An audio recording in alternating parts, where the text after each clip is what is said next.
Maintenant, à part votre propre personnalité, il y a votre interaction avec les autres. Votre interaction avec les autres font en sorte que ils vous font confiance comme ils ne vous font pas confiance. Donc, il est vraiment important de travailler beaucoup sur ça.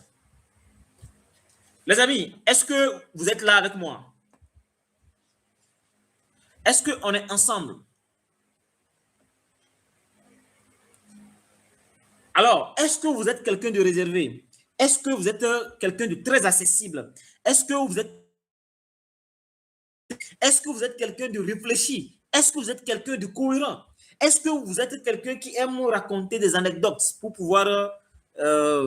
voilà, donc, toutes ces choses-là, vous devez vous poser d'abord cette question et déterminer si vous-même vous êtes une personne à confiance. Si vous n'êtes pas quelqu'un à qui vous-même vous pouvez faire confiance, sachez que beaucoup de personnes ne pourront pas vous faire confiance. Pourquoi?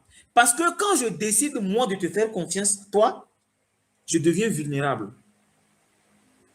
Si toi qui es le vendeur et moi, je suis l'acheteur, si je te fais confiance, entre toi et moi, j'ai plus à perdre que toi. J'ai beaucoup plus à perdre que toi. Donc, je vais me méfier beaucoup avant de pouvoir passer à l'action avec toi. Donc, il est vraiment important que vous compreniez ça. Alors, voici les 3 facteurs qui peuvent augmenter votre confiance auprès de votre client, votre potentiel client ou votre prospect. Premièrement, nous avons l'intégrité, la capacité et la bienveillance. L'intégrité, c'est le fait que vous soyez honnête. La capacité, c'est le fait que vous fassiez ce que vous avez dit que vous allez faire de la manière ou de la façon dont vous avez prévu le faire. Si vous ne le faites pas, c'est que vous n'êtes pas en capacité. Et en dernière position, c'est la bienveillance. La bienveillance, c'est le fait d'agir, de poser des actions dans l'intérêt de l'autre, même si cela ne vous aide pas forcément. C'est ça la bienveillance. Et ça, ce sont des principes, des facteurs qui vont augmenter la confiance. Donc, les amis, je viens de faire un bref résumé de ce que nous avons vu hier pour ceux qui n'étaient pas là.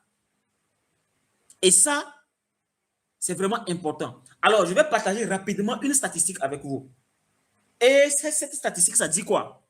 Ça dit que ce sont 11% des acheteurs. Ça, vous devez écrire ça dans les commentaires. Tout le monde doit écrire ça dans les commentaires pour qu'on puisse passer à l'étape suivante. 71%, écrivez à vos claviers, les amis. 71% des acheteurs. 71% des acheteurs affirment. 71% des acheteurs affirment. 71% des acheteurs affirment préférer. 71% des acheteurs affirment préférer un vendeur en qui ils ont une complète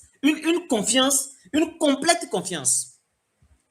71% des acheteurs affirment préférer un vendeur en qui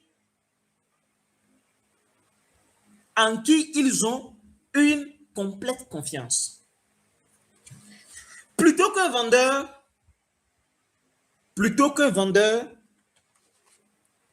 qui leur propose un meilleur prix. Plutôt qu'un vendeur qui leur propose un meilleur prix. Les amis, 71% des acheteurs affirment préférer un vendeur en qui ils ont une complète confiance que le vendeur qui leur propose un meilleur prix. En réalité, si ce produit coûte 22 000 chez moi, le même produit, l'autre le vend à 10 000. C'est le même produit. Mais le vendeur, l'acheteur, s'il a confiance en moi, il va acheter ce produit-là à 22 000 chez moi. Il n'ira pas acheter le produit chez l'autre à 10 000 parce qu'il ne le fait pas confiance. Ce qui veut dire que quoi? Entre moi et le produit, qu'est-ce que le prospect a acheté? C'est moi le prospect a acheté. Rappelez-vous que vous êtes la personne que vous vendez en premier. dans un process de vente. Si le client, le potentiel client, le futur client, le prospect en question ne t'a pas choisi toi, ne t'a pas acheté toi, il ne prendra pas ton produit. Maintenant, qu'est-ce qu'il va faire qu'il va te choisir? Premièrement, c'est le fait qu'il te fasse confiance. C'est ce qui fera qu'il va te choisir. Et deuxièmement, c'est le fait que tu es une personne crédible. C'est le fait que tu es une personne crédible. Raison pour laquelle la deuxième partie de la formation d'aujourd'hui va tourner sur la crédibilité personnelle. Les amis, mettez dans les commentaires la crédibilité personnelle. La crédibilité personnelle.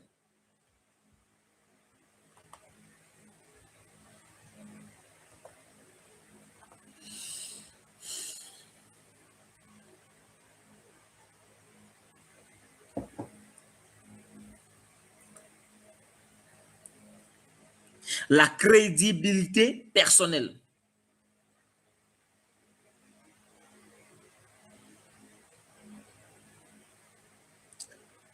La crédibilité personnelle.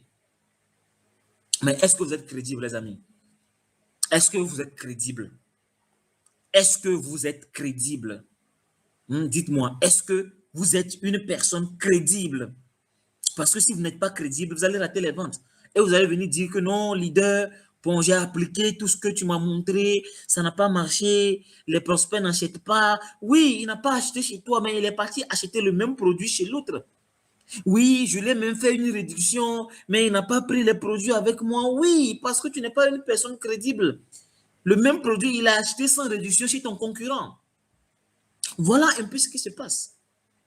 Voilà un peu ce qui se passe. Mais quand on parle de la crédibilité, mais de quoi il s'agit? Mais la crédibilité personnelle d'un vendeur, c'est quoi? C'est le niveau de confiance immédiate que le client lui accorde avant même d'acheter. C'est le niveau de confiance immédiate. Ça, c'est dans l'immédiat. Parce qu'il y a une confiance qui vient de l'interaction. Ça dit quoi? J'ai échangé avec lui jusqu'à la fin. Je pense que c'est une personne de confiance. Ce type de confiance est différent de je n'ai pas encore discuté avec lui, hein. On n'a pas encore échangé, hein. Il ne m'a pas encore présenté les produits, hein. Il ne m'a pas encore présenté quoi que ce soit, hein. Mais je pense que c'est une personne de confiance. Autrement dit, je pense qu'il est crédible. Mais qu'est-ce qui se passe pour que ton prospect puisse déjà te trouver crédible avant même que vous puissiez rentrer dans le vif du sujet? C'est de ça qu'il s'agit. C'est de ça qu'il s'agit. Les amis, est-ce que vous comprenez ce que je vous explique? Si vous comprenez vraiment, il faut faire des réactions, lancer des pouces. Voilà, il y a des réactions là pour que je puisse m'assurer qu'on est ensemble. Est-ce que le rythme est bon pour vous? Dites-moi dans les commentaires, est-ce que le rythme est bon pour vous? Est-ce que le rythme est bon pour vous?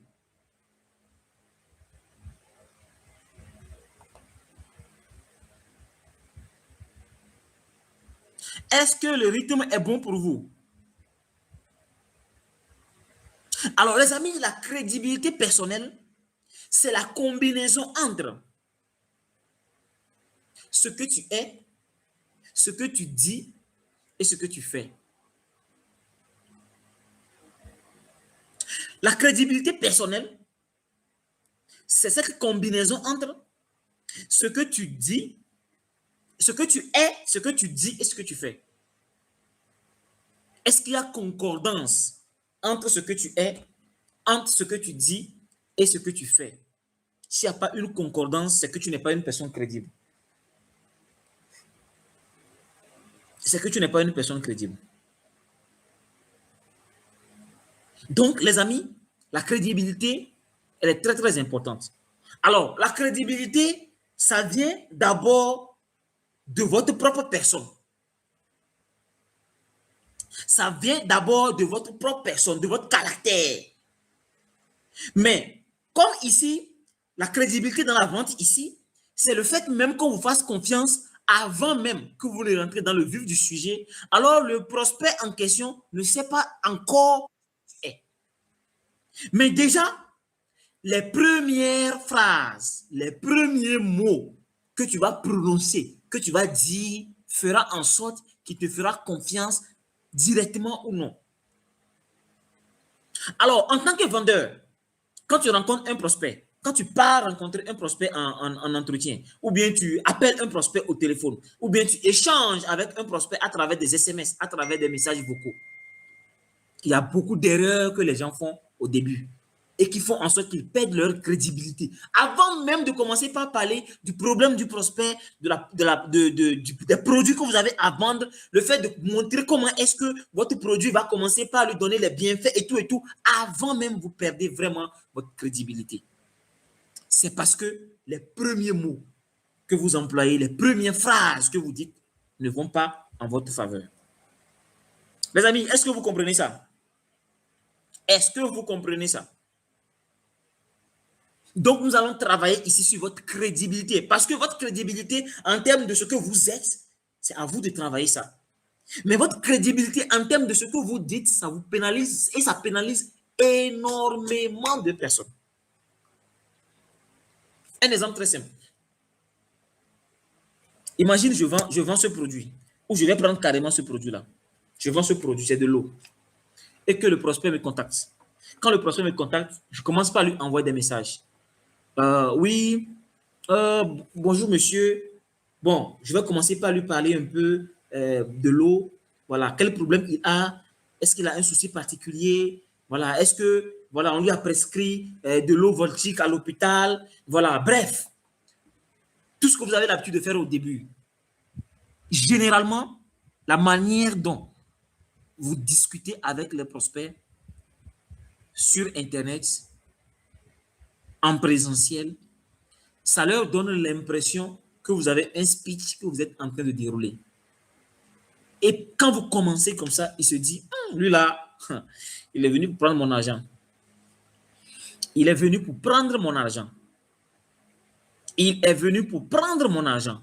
Donc, votre discussion au début avec le prospect, quand ça ressemble à un process, à une stratégie pour pouvoir piquer l'argent du prospect, quand il le remarque, vous perdez votre crédibilité. Ça, c'est la première des choses. Secondo, vous devez comprendre que vous devez commencer par discuter avec les prospects à travers les bonnes questions. Mais il y a des gens qui posent des mauvaises questions aux prospects. Et quand vous posez des mauvaises questions aux prospects, automatiquement, vous perdez le prospect et vous perdez votre crédibilité. Moi, je vais vous raconter une histoire. Il y a une dame, entre-temps, qui était allée pour acheter une voiture. Une voiture, hein. Maintenant, elle a fait ses recherches sur Internet et tout. Et puis, elle a défini 3 modèles de voitures. 3 modèles de voitures. Maintenant, comme elle est dans l'embarras de choix, elle s'est dit qu'elle va se rendre chez le concessionnaire pour pouvoir choisir la voiture en question. Mais quand elle est allée chez le concessionnaire pour choisir la voiture, elle a commencé par regarder un peu les voitures qu'il y a. Les 3 modèles qu'elle avait choisis, elle a commencé par regarder un peu les voitures. Mais qu'est-ce qui s'est passé?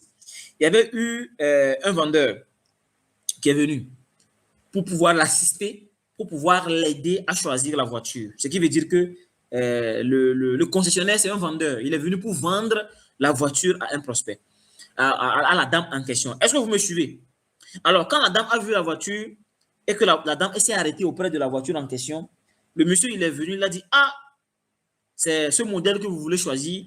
Bon, nous disposons de ce modèle-là en 3 couleurs différentes. Il y a la blanche, il y a la couleur rouge et la couleur bleue. Voilà. Est-ce que vous désirez regarder un peu les autres couleurs? Mais nous avons 2 types de design. À l'intérieur, nous avons la finition qui est cuir et la finition qui est tissu. Voilà, vous pourriez quand même rentrer, faire un essai pour pouvoir choisir quand même la finition dont vous voulez. Vous voyez, ce vendeur, qu'est-ce qu'il a fait? Le vendeur, quand il a rencontré le prospect, il a posé des questions. Bon, selon vous, c'est normal ou pas? C'est normal. C'est normal ou pas? C'est bien de poser des questions. Mais quand vous posez des mauvaises questions, vous perdez rapidement votre crédibilité. Vous perdez rapidement votre crédibilité. Alors, qu'est-ce qui s'est passé? La dame s'est dit, bon, moi, je ne suis pas là pour regarder un peu les couleurs de voiture ni la finition. Moi, je suis là surtout parce que je suis à la recherche de la vitesse. Donc, moi, c'est la boîte de vitesse qui m'importe. Est-ce que les couples de vitesse sont élevés? C'est ce que la dame était en train réellement de rechercher. Puisque le vendeur a posé de mauvaises questions, le vendeur n'a pas touché les points sensibles qui concernent ou qui regardent la dame. Ce que la dame est en train de regarder de façon concrète, le vendeur n'a pas eu la chance ou bien n'a pas su toucher du doigt ce qui intéresse l'acheteur. Vous voyez? Donc, la dame s'est même énervée. Elle s'est dit, mais c'est parce que je suis une femme qu'il me parle de la couleur de la voiture et qu'il me parle de la finition. Si j'étais un homme, il allait me parler plutôt du moteur et de la suspension. Vous voyez? Donc déjà, ce vendeur a perdu sa crédibilité. Pourquoi? Parce que le vendeur a posé des mauvaises questions. Alors, quand vous démarrez votre process de vente avec un client ou un potentiel client, soit vous posez les mauvaises questions, soit vous ne posez pas de questions, soit vous posez les bonnes questions. Alors, c'est toujours préférable de ne pas poser de questions que de poser de mauvaises questions. Parce que quand vous posez de mauvaises questions, vous perdez automatiquement votre crédibilité. Automatiquement votre crédibilité. Mais quand vous ne posez pas de questions, vous avez plus de chances de rater la vente. Mais quand vous posez les bonnes questions, les amis, vous vous en sortez. Alors, avant de vous partager un peu comment est-ce qu'il faut procéder avant de poser des questions, puisque si votre prospect ne vous trouve pas crédible, il ne va pas répondre à vos questions.